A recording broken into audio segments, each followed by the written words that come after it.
आज दूसरे दिन हम लोग कूलॉम्स लॉ पढ़ेंगे। कूलॉम्स लॉ होता क्या है? कूलॉम्स लॉ ऑब्वियसली हम लोग क्लास 12th में पढ़ कर आए हैं, जो कि हम क्लास 12th में पढ़ते हैं, हिंदी में पढ़ते हैं। यहाँ पर थोड़ा इंग्लिश में होगा, बस यही दिक्कत होगी और कुछ नहीं होगा।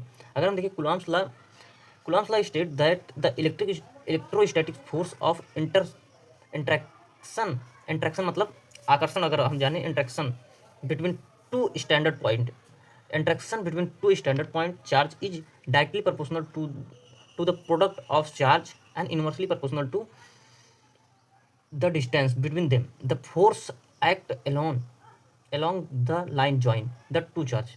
इसका कहने का मतलब यही है कि electrostatic force interaction between two standard दो जो स्टैंडर्ड पॉइंट होंगे, स्टैंडर्ड पॉइंट चार्ज होंगे, जो कि यहाँ पर Q1 है, यहाँ पर Q2 है, ये आप लोग देख पा रहे होंगे जो बुक में दिया है।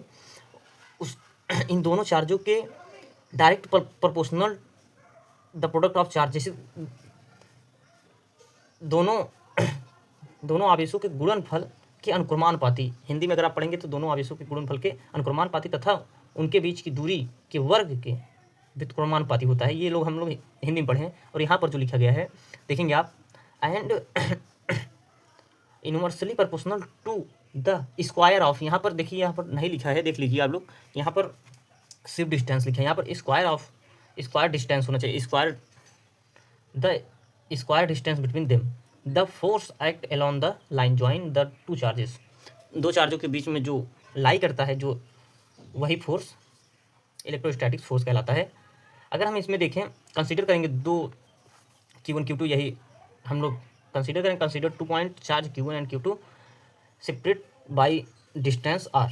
Q1 Q2 के बीच को जो सेपरेट कर रहा है वो डिस्टेंस R है। लाइन कह सकते हैं, डिस्टेंस कह सकते हैं, ये दोनों भी कह सकते हैं। According to Coulomb's law, electrostatic force F between these two charge, यहाँ पर देखेंगे आप लोग, F proportional to directly proportional to Q1 Q2 जो कि यहाँ पर लिखा था, और F जो इनवर्सली प्रोपोर्शनल 1/r² है, ये लिखा यहाँ पर। जो परिभाषा के हिसाब से अगर हम अकॉर्डिंग टू डेफिनेशन देखें तो यही होता।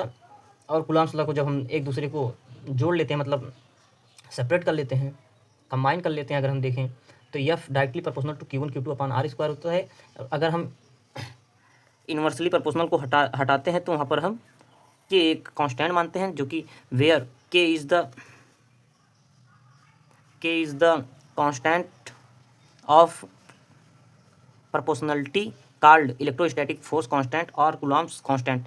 इसे हम प्रोपोर्शनलिटी कांस्टेंट भी कह सकते हैं, और इलेक्ट्रोस्टैटिक फोर्स कांस्टेंट कह सकते हैं, और कूलॉम्स कांस्टेंट भी कह सकते हैं। नोट में अगर हम देखेंगे, यहाँ पर आप लोग देख पा रहे होंगे, तो इलेक्ट्रोस्टैटिक फोर्स कांस्टेंट के depend upon nature of the medium between two charge and the system of unit. मतलब ये जो इलेक्ट्रोस्टैटिक फोर्स कांस्टेंट है, जो के है, वो डिपेंड करता है नेचर के मीडियम पे। जैसे मीडियम अगर चेंज हो जाएगा तो के का वैल्यू भी घट जाएगा। हम लोग पीछे पढ़े हुए देखेंगे, अभी वैक्यूम के लिए अभी यहाँ पर के है, देख रहे हैं अभी आप लोग, के है तो वहाँ अभी के 0 हो जाएगा, कहीं कहीं के R हो जाएगा, के S हो जाएगा। ये इसका के का वैल्यू बदलता रहता है हर जगह। यही देखेंगे हम लोग। अगर हम आगे बढ़े इसी में, इन द वैक्यूम फ्री, देखिए अगर हम जो वैक्यूम में पढ़ेंगे, देख रहे होंगे आप, अगर इन वैक्यूम फ्री स्पेस, मतलब वैक्यूम मतलब निर्वात जो फ्री स्पेस हम लोग कह सकते हैं, वो उसका वैल्यू जो है के इज इक्वल 1/4πε0। जो इसमें एप्सिलॉन 0, जो एप्सिलॉन नॉट भी कह सकते हैं, एप्सिलॉन 0 भी कह सकते हैं, चाहे जो कि कहिए, where epsilon not is the primitivity of free space. Primitivity मतलब primitivity of free space, primitivity का मतलब होता है वैद्युतशीलता। वैद्युतशीलता अगर हम देखें, प्रिमिटिविटी ऑफ फ्री स्पेस अगर हम देखें तो निर्वात की वैद्युतशीलता जो है, हिंदी में अगर हम देखें तो एप्सिलॉन होता है, जिसे हम रीड करते हैं, जिसे हम पढ़ते हैं, एप्सिलॉन नॉट। देखिए यहाँ पर एप्सिलॉन नॉट भी लिखा है। अगर हम इक्वेशन थर्ड की ओर चले, इक्वेशन थर्ड से जो हमारा आया था, जो ऊपर या फिजिकल आप देख पा रहे होंगे, या फिजिकल के Q1 Q2/r² था। Equation 3 can be experience as या फिजिकल 1/4πε0 Q1 Q2/r²। देखिए आप एप्सिलॉन 0 जो के स्थान पर हम रखे हैं 1/4πε0 रख दिए हैं, तो ये वैल्यू आ गया है value of epsilon zero. Epsilon zero का वैल्यू आप लोग जान रहे होंगे, क्लास 12 में भी पढ़ाया जाता है। एप्सिलॉन जीरो का value 8.85 into 10⁻⁻12 coulomb coulomb square पर newton square newton newton metre square यह होता है। अगर हम दूसरे पेज चले, अगर हम देखें यहाँ पर,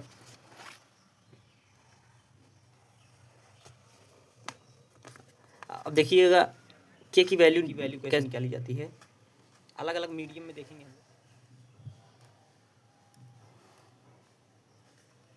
अगर हम देखें के की वैल्यू जो है 1/4 एप्सिलॉन जीरो, अगर हम सभी वैल्यू को रखेंगे 1/4 पाई की जगह पर हम 3.14 लिखेंगे और एप्सिलॉन जीरो की जगह पर जो है 8.85 into 10⁻⁻12 newton inverse minus metre inverse minus square and coulomb square, वही है।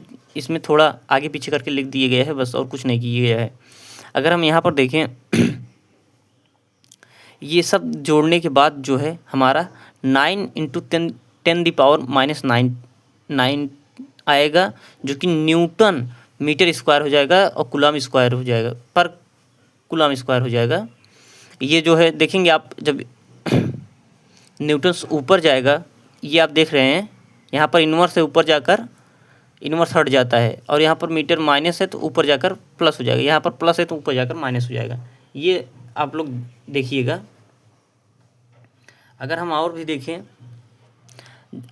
यही जब हम मीडियम चेंज करते हैं, आप लोग देख रहे होंगे मीडियम चेंज करेंगे हम लोग, देखिए के इज इक्वल 1/4 पाई एप्सिलॉन हो गया है, एप्सिलॉन नॉट की जगह एप्सिलॉन हो गया, ये देख सकते हैं आप लोग। मीडियम चेंज हो गया जो कि एप्सिलॉन की जगह पर एप्सिलॉन नॉट हो गया है। F is equal 1/4 pi epsilon Q1 Q2 upon R square हो गया है। F is equal 1/4 pi epsilon zero के। अब देखिए एफ की जब वैल्यू निकालेंगे हम यहाँ पर, तो के यहाँ पर आ जाएगा। अगर जब हम एप्सिलॉन की जगह पर रखेंगे,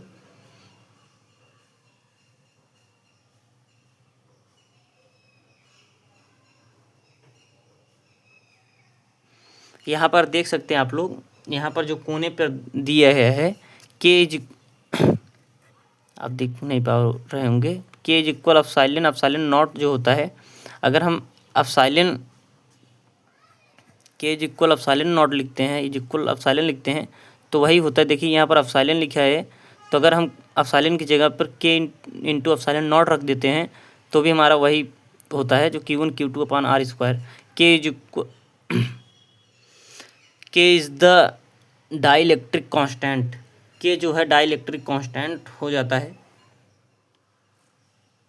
अगर हम यहाँ देखें प्रिमिटिविटी जो होता है वो, अगर हम देखें प्रिमिटिविटी जो है हमारा, primitivity is the property of medium surrounding electric charge. अगर आप देख पा रहे होंगे electric charge which determine the force between the charge it value is known as absolute permittivity of the medium epsilon, जो कि permittivity is the property of medium. Permittivity जो होता है वो प्रॉपर्टी ऑफ मीडियम होता है, जो कि मीडियम की गुण को बताता है। सराउंडिंग इलेक्ट्रिक चार्ज, जो कि चारों ओर इलेक्ट्रिक चार्ज के चारों ओर जो भी मीडियम होगा वो आपको दिखाई देगा। और विच determines the force between the charge, और जो भी फोर्स उसके द्वारा लगाया जाएगा वही एप्सिलॉन। आप जान रहे होंगे, आप कभी भी देखिएगा पंखा, कभी आप किसी के बनिए की दुकान पर आप जाइएगा, देखिएगा वो सामान क्यों ज़्यादा तौलता है। कभी देखे होंगे आप लोग, सामान ज़्यादा तौल लेता है, वो जो है पंखा चलता रहता है, आप लोग देखेंगे पंखा बंद करने के बाद आपको 1-2 ग्राम उसमें कम मिलेगा और पंखा चालू करने के बाद 1-2 ग्राम ज़्यादा मिलेगा, क्योंकि वो फोर्स डालता है, जो कि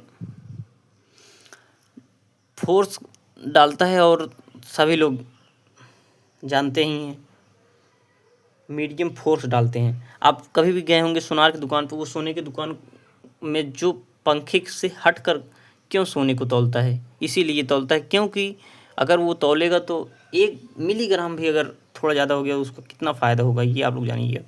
इसीलिए the value is known as absolute permittivity of medium epsilon.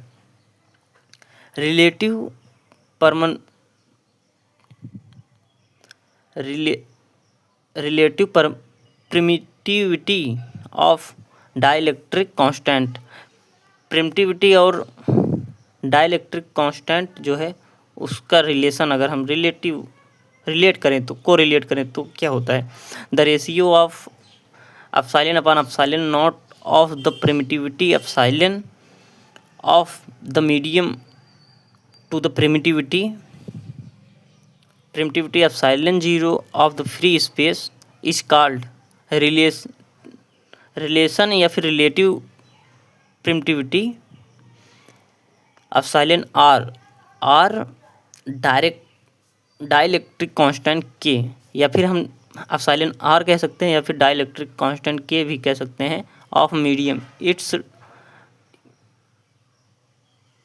Dimensionless quantity, जो कि डायमेंशनलेस होता है, जो डायमेंशन जिसमें नहीं होती है।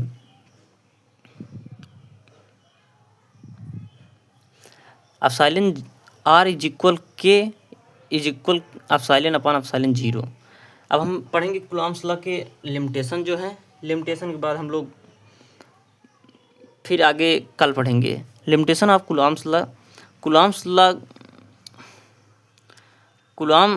Law is valid if the point charge are at rest. जो कि कूलॉम्स लॉ जो वैलिड है वो रेस्ट चार्जों के लिए है, मतलब रुके हुए चार्ज को हम लोग गणना कर सकते हैं। और अगर चलते हुए, अगर आपके दिमाग में होगा चलते हुए कणों के लिए क्यों नहीं हुआ, उसके लिए रिलेटिविटी का कॉन्सेप्ट आया था। और अगर हम देखें नंबर 2 जो कहता है वो अप्लीकेबल ओनली पॉइंट चार्ज, जो इसका जो अप्लीकेबल है वो ओनली पॉइंट चार्ज के लिए है। If charge is continuously distributed we could not find force between them by applying Coulomb's law because the distance between the charge is not fixed। इसका जो चार्ज है वो कॉन्टिन्यूस डिस्ट्रीब्यूट होता है, जो we could not find force between them, जिसके कारण force का एग्जैक्ट पता नहीं चलता, इसके बीच में कितना फोर्स लग रहा है इसका राइट पता नहीं चलता जल्दी। अगर इसमें हम बहुत से पार्ट कर देंगे तो उसमें फोर्स को ढूंढना नामुमकिन हो जाएगा, इसीलिए हम 2 ही पार्ट लेते हैं। देखेंगे आप लोग, चार्ज इज कॉन्टिन्यूसली डिस्ट्रीब्यूट, जो चार्ज होता है वो कॉन्टिन्यूसली चार्ज जो डिस्ट्रीब्यूट होता है। और we could not find force between them, जिसके कारण हम फोर्स को कंसीडर ही नहीं कर पाते हैं, जान ही नहीं पाते हैं। By applying Coulomb's law because the distance between the charge is not fix, जो चार्जों के बीच में जो डिस्टेंस होते हैं वो फिक्स नहीं होते हैं, जो कि ऊपर भी बताया गया है ओनली पॉइंट चार्जों के लिए, और यहाँ पर भी बताया गया है नॉट फिक्स। जो कूलॉम्स लॉ के लिए जो चार्ज होते हैं उनका जो डिस्टेंस होता है वो फिक्स नहीं होता है। To find force in this situation by applying Coulomb's law the concept of point charge density come into the picture। आगे देखेंगे हम लोग एप्लीकेशन ऑफ कूलॉम्स लॉ पढ़ेंगे, जो कि स्टेबिलिटी फर्स्ट जो कहता है वो स्टेबिलिटी ऑफ एटम्स और मॉलिक्यूल, जो कि स्टेबल एटम और मॉलिक्यूल्स के लिए ये कूलॉम्स लॉ अप्लाई होगा, मतलब इस पर यूज कर सकते हैं हम लोग। और स्टडी ऑफ क्रिस्टल स्ट्रक्चर, अगर हम इसी के माध्यम से हम लोग स्ट्रक्चर जो क्रिस्टल स्ट्रक्चर होते हैं, आप लोग केमिस्ट्री में पढ़े होंगे, सब हम लोग केमिस्ट्री में सभी लोग पढ़े हैं कि क्रिस्टल स्ट्रक्चर को जानने के लिए कूलॉम्स लॉ का प्रयोग किया जाता है। कूलॉम्स लॉ फिजिक्स में भी है और आपके केमिस्ट्री में भी है। अगर हम थर्ड पॉइंट देखें, it is responsible for radio active, यही रिस्पॉन्सिबल होता है रेडियो एक्टिव किसी रेडियो एक्टिव जो एलिमेंट्स होते हैं उनमें भी यही लागू होता है। उसकी कितनी तीव्रता होती है, उनके बीच में कितना डिस्टेंस होता है, इसी माध्यम से निकाला जाता है।